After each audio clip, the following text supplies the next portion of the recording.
Hello and welcome to Thought for July the 30th.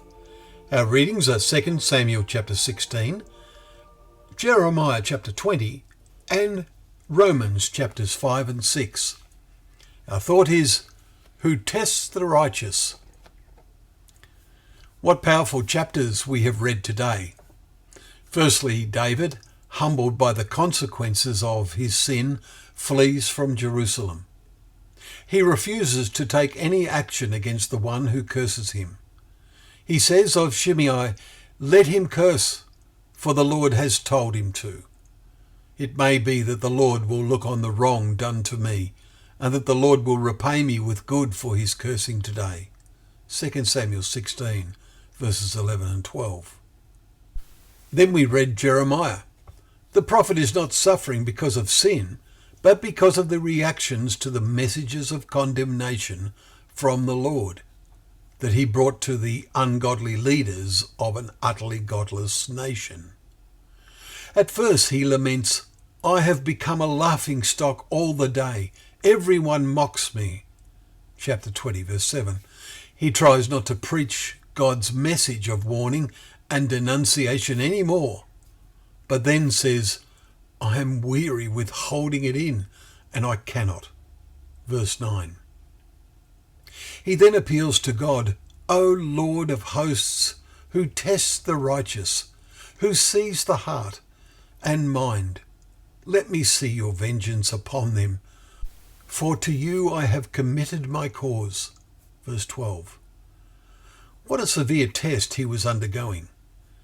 We recall the point Paul makes in writing to the Corinthians, God is faithful, and he will not let you be tempted or tested above your ability, but with the temptation he will also provide the way of escape, that you may be able to endure it. 1 Corinthians 10 verse 13. David was escaping physically, but in the process he was reconnecting with his God.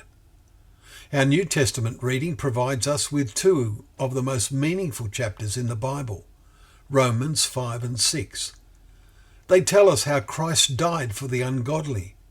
Perhaps for a good person one would even dare to die. But God shows his love for us in that while we were yet still sinners, Christ died for us. Chapter 5 verses 6 to 8. Dare we remain separate from God, refusing to take on the name of his Son through baptism? And if we have taken on his name and stumble, as David did, what deep heart searching can and should then follow? It is essential that we are fully conscious of the wonder of God's mercy and his grace, as now seen in David's attitudes. Let us sense with Jeremiah how God sees the heart and mind and tests the righteous. And then, as Paul writes, chapter 6 verses 17 to 18, become obedient from the heart to the standard of teaching to which you were committed, and having been set free from sin, have become slaves to righteousness. Never were human slaves rewarded as God's slaves will be.